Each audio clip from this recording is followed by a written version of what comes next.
ბათუმის მერიის ტურიზმის განყოფილებამ განხორციელებული ღონისძიებების შეაჯამა. პროგრამა ბათუმი კრეატიული ქალაქის ფარგლებში უწყებამ ბათუმური ქარტია შეიმუშავა და ჩაატარა კონკურსი, რომლის თანახმადაც სტუდენტებს ქალაქში განსახორციელებლად ინოვაციური იდეები უნდა წარადგინათ. გამარჯვებული პროექტების პრეზენტაცია დღეს სასტუმრო ინტურისტ პალასში გაიმართა. დღესვე დაჯილდოვდნენ ინოვაციური იდეების ავტორი ახალგაზრდები. იდეებს შორის იყო ძველი და ახალი ბათუმის შენობების მაკეტის მომზადება და ანბანის კოშკის მიმდებარედ განთავსება. ასევე ქალაქის რეკრეაციულ ზონებში არსებული ტბების შესწავლა და გაწმენდა.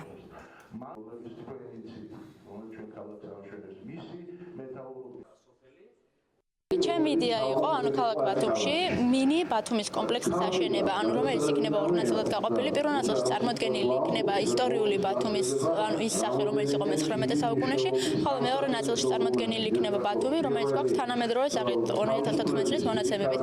ეს შესაძლებლობას მისცემს დამთვალიერებას, რამოდენიმე საათის განმავლობაში მთლიანი ბათუმი დაათვალიეროს, აგრეთვე იხილოს აღდგენილი ისტორია. ჩემი იდეა ქალაქის რეკრეაციულ ზონებში არსებული ტბების არდაგანის და დურიგელის ტბის შესწავლა, შეთავაზა მერიას რომ შეისწავლოს ეს ტბები, რადგან არის ბაქტერიული და ინფექციური დაავადებების წყარო. გააჩნია რამდენი ამხელა ბიუჯეტი გვექნება და როგორ დავუმტკიცებთ ქალაქის მთავრობას, რომ ეს საჭიროა ქალაქისთვის.